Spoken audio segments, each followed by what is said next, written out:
Hello class. तो ये जो हमारा नेक्स्ट टॉपिक होने वाला वो है stool examination. Basically faecal examination या स्टूल एग्जामिनेशन ये एक इम्पॉर्टेंट लेबोरेटरी डायग्नोस्टिक इन्वेस्टिगेशन है जिसमें हम फीसेस के फिजिकल, जिसको हम मैक्रोस्कोपिक भी कहते हैं, तो फिजिकल, माइक्रोस्कोपिक, केमिकल और माइक्रोबायोलॉजिकल जो भी प्रॉपर्टीज़ हैं इनका असेसमेंट करते हैं या फिर इनका एग्जामिनेशन करते हैं। तो इनका मेन मोटिव होता है कि गैस्ट्रो इंटेस्टाइनल ट्रैक्ट का जो भी स्वास्थ्य है इसका असेसमेंट करना, और बहुत डिफरेंट डिफरेंट टाइप की डिजीज़ जैसे कि diarrhoea, dysentery, intestinal infections, parasitic infestations या GI bleeding, malabsorption disorders और जो भी कोलोरेक्टल डिजीज़ हैं इनका पता लगाना। तो स्टूल एग्जामिनेशन केवल किसी डिजीज़ का डायग्नोसिस ही नहीं करता है, बल्कि बहुत सारे डिजीज़ की सेवेरिटी, उसके ट्रीटमेंट की मॉनिटरिंग, इफ़ेक्टिवनेस, एटियोलॉजी, इन सारी चीज़ों को पहचान करने में भी उसकी हेल्प करता है। तो मॉडर्न क्लिनिकल सेटिंग्स में ये एक सिंपल, एक नॉन इन्वेसिव और एक cost effective, high informative laboratory test माना जाता है।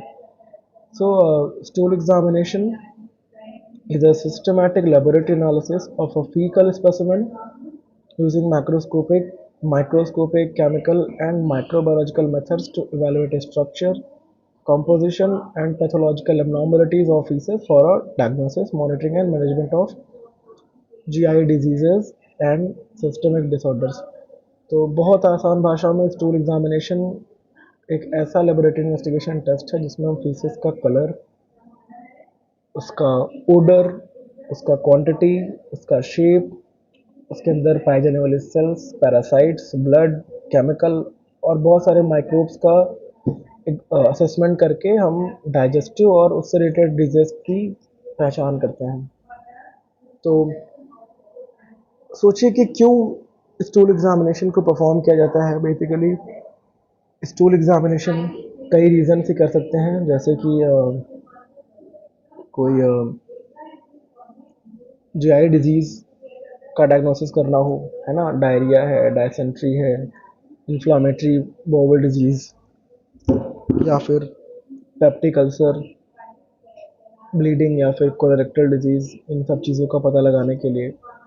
उसके अलावा इंटेस्टाइनल इन्फेक्शन की पहचान बैक्टीरियल, वायरल, फंगल और प्रोटोजोअल इन्फेक्शंस का पता लगाने के लिए।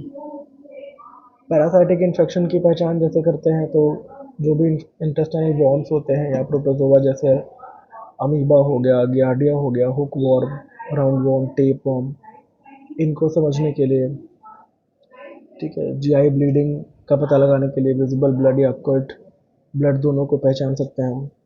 ठीक है, इसके अलावा फैट मैल ऑब्जॉर्प्शन, पैंक्रियाटिक इनसफिशिएंसी या फिर सेलियाक डिजीज जैसी कंडीशंस का पता लगाया जा सकता है। डाइजेस्टिव फंक्शन का असेसमेंट, फूड डाइजेशन ठीक से हो रही है या नहीं, इसका असेसमेंट किया जाता है। लीवर और पैंक्रियाटिक डिसऑर्डर, ठीक है, इसमें बाइल पिगमेंट और डाइजेस्टिव एंजाइम से रिलेटेड एबनॉर्मलिटीज़ का पता लगाया जा सकता है। ट्रीटमेंट मॉनिटर करना, पैरासाइटिक इन्फेक्शन या फिर बैक्टीरियल इन्फेक्शंस के ट्रीटमेंट के बाद स्टूल एग्जामिनेशन दोबारा करके हम ट्रीटमेंट को सक्सेस, ट्रीटमेंट की जो भी सफलता है या फिर उसका जो असेसमेंट है हम कर सकते हैं।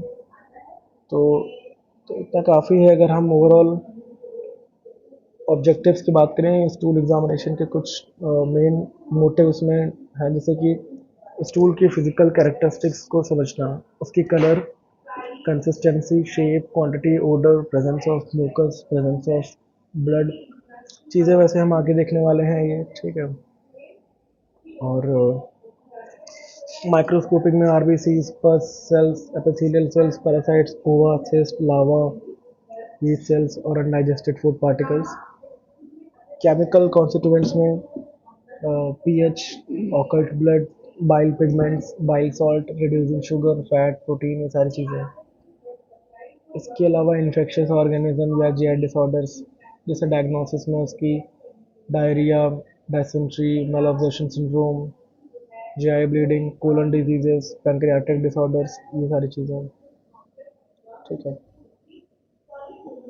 ट्रीटमेंट मॉनिटरिंग में मेडिसिन के बाद डिजीज़ की कंडीशन में सुधार हुआ है या नहीं, ये देखने के लिए कुछ मामलों में कोलोरेक्टल कैंसर स्क्रीनिंग के लिए ऑकर्ट ब्लड टेस्ट किया जाता है। तो बहुत सारी चीज़ें हैं। So what can be detected by the stool examination, बहुत सारे एब्नॉर्मलिटीज़ का पता लगा सकते हो, जैसे कि infectious diseases, amoebiasis, giardiasis, cholera, typhoid carrier state, bacillary dysentery, salmonella infection, shigella infection, बहुत सारी चीज़ें। पैरासाइटिक में ascaris lumbricoides, hookworm, taenia species. ठीक है। Giardia lamblia, entamoeba histolytica, enterobius vermicularis. Digestive disorders में malabsorption syndrome, lactose intolerance, pancreatic insufficiency, काफ़ी कुछ है। ठीक है। जीआई में peptic ulcer, colon cancer, haemorrhoids, IBD वगैरह, लिवर डिजीज़, पैंक्रियाटिक डिसऑर्डर, बहुत सारी चीज़ें। तो ओवरऑल पर्पस क्या है, मैं ये सारी चीज़ें जो भी हैं मैं आपको एक लाइन बता दे रहा हूँ। सिर्फ हम इसमें स्टूल एग्जामिनेशन ही नहीं करते, बल्कि जीआई ट्रैक्ट की स्ट्रक्चर, उसका फंक्शन, इन्फेक्शन, इन्फ्लामेशन, ब्लीडिंग, और जो भी मिनरल्स या न्यूट्रिएंट्स हैं उनके एब्जॉर्प्शन और पैरासाइटिक इन्फेस्टेशन का ओवरऑल हम असेसमेंट करते हैं। तो डायग्नोसिस, मॉनिटरिंग, और जो भी इटोलॉजिकल डायग्नोसिस है, उसके अलावा हम डिजीज़ की स्क्रीनिंग में इम्पॉर्टेंट इसकी भूमिका है। ठीक है। तो ओवरऑल सारी चीज़ें हमने यहाँ पे देखा। अभी हम बात करेंगे प्रिंसिपल के बारे में। तो stool examination based on principal that disease of the GI tract produces characteristic changes in a physical appearance, chemical composition, microscopic contents, and microbial population of feces. So, stools में प्रेजेंट दिखाई देने वाले gross या microscopic या chemical या microbiological तरीके से जो भी उसमें चीज़ें हैं, ठीक है, उसके जो भी घटक होते हैं, जैसे कि चाहे वो केमिकल कॉम्पोजिशन या कुछ भी हो, उनका असेसमेंट करके हम ये जानते हैं कि हमारे डाइजेस्टिव ट्रैक्ट नॉर्मल तरीके से काम कर रहा है या नहीं, या किसी डिजीज़ से अफेक्टेड है। ठीक है। तो अब इसके प्रिंसिपल में हम इसकी फिज़िकल ऑब्जर्वेशन, ठीक है, और microscopic examination, chemical reaction, microscope, यही सब देखने वाले हैं। अभी हम बात करें कंपोनेंट्स ऑफ स्टूल एग्जामिनेशन। देखो, मेनली 4 पार्ट्स में इसको डिवाइड किया जाता है। ठीक है। पहला क्या है, मैक्रोस्कोपिक या ग्रॉस एग्जामिनेशन जो आप देख रहे हो। इसमें बिना माइक्रोस्कोप के हम स्टूल्स को बाहरी विशेषताओं का के बेस पे उसका हम असेसमेंट करते हैं। इसमें हम colour, consistency, quantity, shape, odour, mucus, blood, pus, worms, यही सब देखेंगे। दूसरा, इसके बाद हम जो देखेंगे माइक्रोस्कोपिक एग्जामिनेशन। इसमें माइक्रोस्कोप के थ्रू स्टूल्स के जो भी बहुत सूक्ष्म चीज़ें हैं, छोटी चीज़ें, उनका हम उनकी स्टडी करते हैं। इसमें देखते हैं RBCs, pus cells, epithelial cells, ova, cyst, larva, trophozoites, helminths, या फिर फैट ग्लोब्यूल्स, स्टार्च ग्रैन्यूल्स या muscle fibres, yeast cells, crystals वगैरह, काफ़ी कुछ। फिर केमिकल में हम आगे देखेंगे pH, occult blood test, reducing sugar, fat, bile pigments, bile salts, ठीक है, स्टर्कोबाइलिन या प्रोटीन वगैरह, बहुत कुछ। ठीक है। तो यही सब है इसमें। मैंने कुछ इमेजेस भी ऐड किया है जो आप यहाँ से देख के समझ सकते हैं। तो अभी हम सबसे पहले इसी की बात करेंगे, मैक्रोस्कोपिक या ग्रॉस एग्जामिनेशन ऑफ स्टूल। देखिए, ये जो ग्रॉस या मैक्रोस्कोपिक एग्जामिनेशन ऑफ स्टूल है, इसमें हम स्टूल एग्जामिनेशन का सबसे पहला और एक इम्पॉर्टेंट स्टेप शुरुआत करते हैं। इसमें हम स्टूल्स का बिना microscope, means without microscope use के, केवल हम उसको नेक्ड आई से असेस करते हैं। ठीक है। इस एग्जामिनेशन के टाइम पे स्टूल्स का कलर, उसकी क्वांटिटी, उसका shape, consistency, odour, mucus, blood, pus, कोई वॉर्म्स, वॉर्म्स का मतलब जो कृमि या फिर जिसको आपने फीता कृमि ऐसे करके सुना होगा, छोटे छोटे कीड़े, ठीक है, ये सारी चीज़ें। इसके अलावा अनडाइजेस्टेड फूड और कोई भी अदर एबनॉर्मल फॉरेन मटेरियल्स है तो हम उसका असेसमेंट करते हैं। तो माइक्रोस्कोप एग्जामिनेशन कई जीआई डिजीज का एक प्राइमरी संकेत दे सकता है, ताकि आगे किए जाने वाले जो भी माइक्रोस्कोपिक केमिकल या माइक्रोबायोलॉजिकल परीक्षण हैं उनके लिए हमें डायरेक्शन मिले, ठीक है। तो अभी हम बात करेंगे इसके प्रिंसिपल के बारे में। माइक्रोस्कोप एग्जामिनेशन का जो प्रिंसिपल है वो इस बात पे आधारित है कि हमारा जो gastro intestinal tract, liver, pancreas और इंटेस्टाइन की जो नॉर्मल और एबनॉर्मल कंडीशंस, स्टूल्स की जो बाहरी विशेषताएं, मतलब जो इसके ग्रॉस अपीयरेंस में चेंजेस करती हैं या नहीं इसके बिहाफ पे, तो इन चेंजेस का असेसमेंट करके हम कई सारे डिजीज का एक प्राइमरी क्योर जान सकते हैं, ठीक है। यहाँ पे आप देखिए कुछ पैरामीटर्स दे रखे हैं यहाँ पे। इसमें आपको क्वांटिटी, कलर के बेस पे consistency, shape, odour, presence of foreign matter, mucus, blood, इन सारी चीज़ों के बेसिस पे इनकी कैरेक्टरिस्टिक्स क्या ऑब्जर्व आप करेंगे, नॉर्मल फाइंडिंग कितना क्या होता है और एबनॉर्मल फाइंडिंग इसके सिग्निफिकेंस क्या है।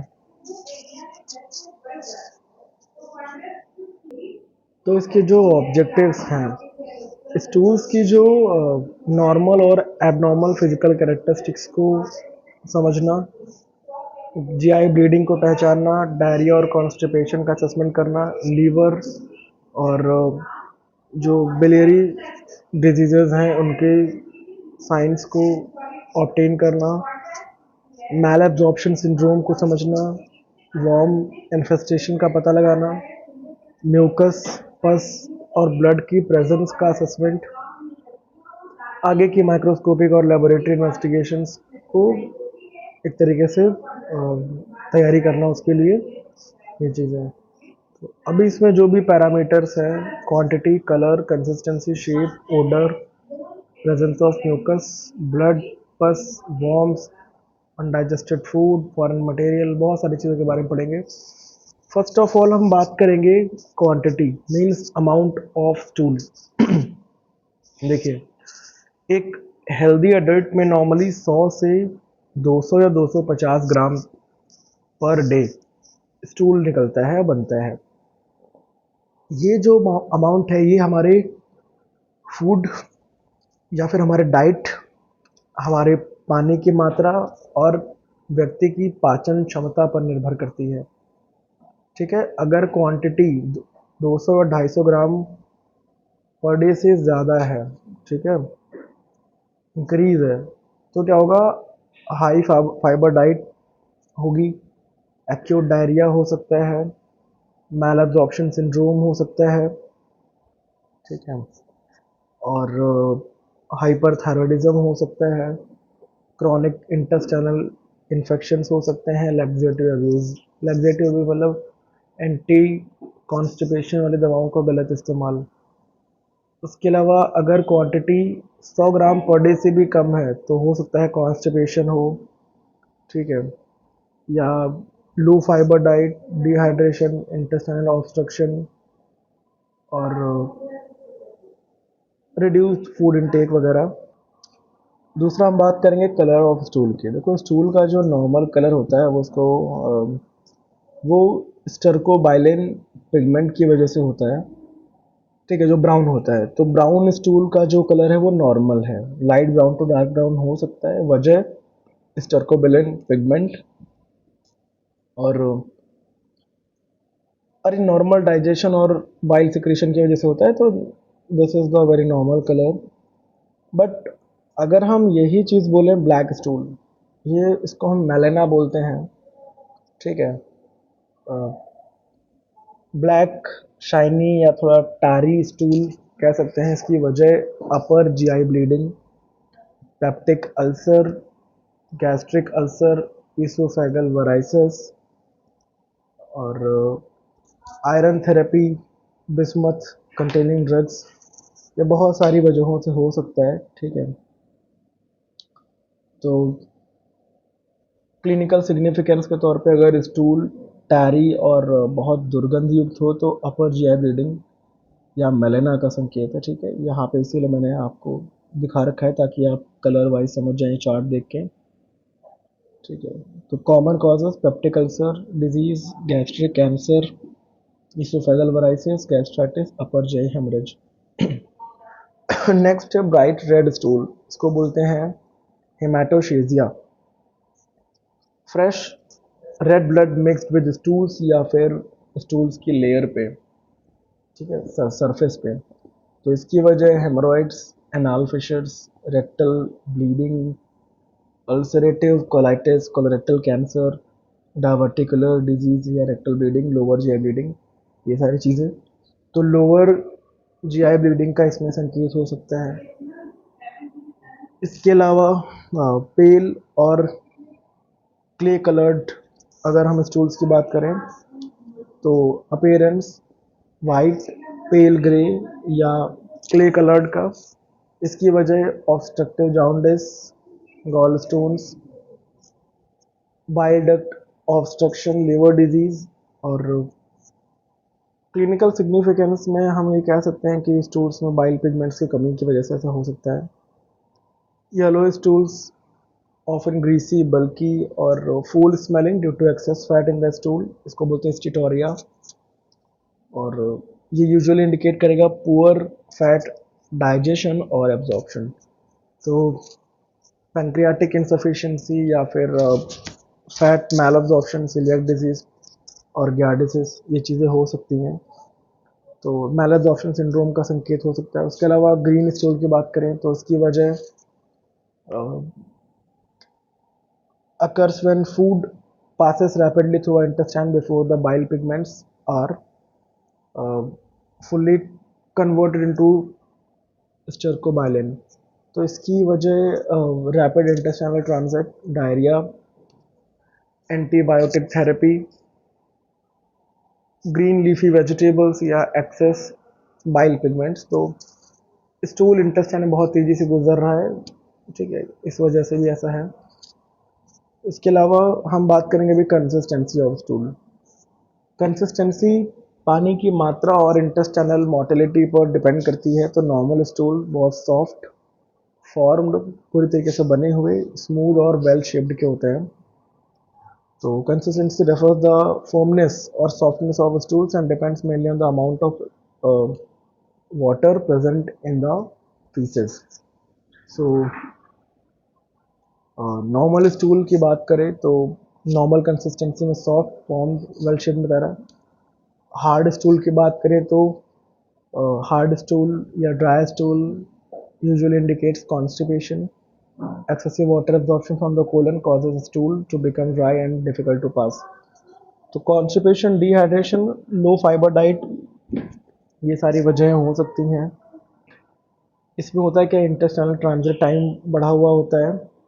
उसके अलावा लूज स्टूल्स जो हैं डायरियल सिचुएशन कह सकते हैं, जब बाउल मोटिलिटी बहुत ज़्यादा तेज होता है तो कोलन में वाटर के एब्जॉर्प्शन कम हो जाता है, जो स्टूल साथ में आगे बढ़ जाता है। या फिर माइक्रोबियल है, बहुत सारी चीज़ें हो सकती हैं। तो mild diarrhoea, food intolerance, intestinal infection, ठीक है, तो इंटेस्टाइनल मोटिलिटी के बढ़ जाने की वजह से लूज स्टूल्स का होना। वाटरी स्टूल्स भी इसी में आते हैं। कॉलेरा, विब्रियो कॉलेरे की प्रेजेंस में viral gastroenteritis, food poisoning, acute diarrhoea और तो सीवियर फ्लूइड लॉस और डिहाइड्रेशन का जो जोखिम है ये रहता है इसमें। ग्रीसी और ऑयली स्टूल्स की बात करें तो इसको भी अभी मैंने थोड़ी देर पहले आपको बोला था स्टीटोरिया, ठीक है, बल्कि फ्लोटिंग और ऑयली स्टूल्स होते हैं। ठीक है, इसकी वजह बहुत ज़्यादा फैट का मैल एब्जॉर्प्शन, ठीक है, chronic pancreatitis, pancreatic enzyme deficiency, coeliac disease, clinical significance और स्टूल्स में बहुत ज़्यादा फैट का प्रेजेंट होना, ठीक है। एंड इसके अलावा फ्रॉदी स्टूल्स, ठीक है, इसकी वजह फ्रॉदी का मतलब होता है ऑफन इंडिकेट्स कार्बोहाइड्रेट का मेल एब्जॉर्प्शन या लैक्टोज इंटॉलरेंस या फर्मेंटेशन बाय इंटेस्टाइनल बैक्टीरिया। तो एक्सेस गैस का फॉर्मेशन और कार्बोहाइड्रेट मेल एब्जॉर्प्शन, ठीक है, हम कह सकते हैं। स्टूल्स के शेप की बात करें, देखो normal shape, smooth, cylindrical, sausage shaped stool होते हैं एंड वेल फॉर्म्ड, ठीक है। तो ये हेल्दी इंटेस्टाइन मोटिलिटी और नॉर्मल बाउल फंक्शन को रिफ्लेक्ट करते हैं, बताते हैं कि एवरीथिंग इज़ फाइन।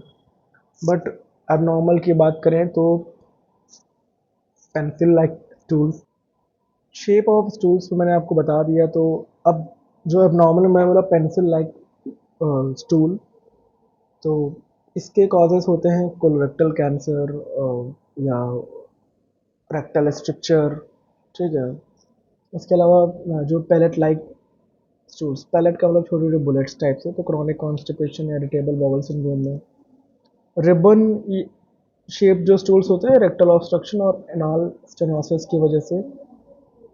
तो बहुत सारी चीज़ें मैंने आपको बता दी यहाँ पे स्टूल से शेप को लेके। अभी नेक्स्ट बात करेंगे हम ओडर ऑफ स्टूल।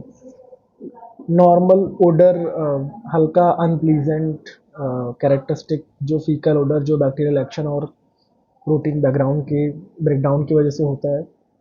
बट जो फोल स्मेलिंग स्टूल, इनके पीछे का जो रीज़न है वो बैक्टीरियल इन्फेक्शन, मैल एब्जॉर्प्शन, इंटेस्टाइनल प्यूट्रिफेक्शन और प्रोटीन रिच डाइट की वजह से।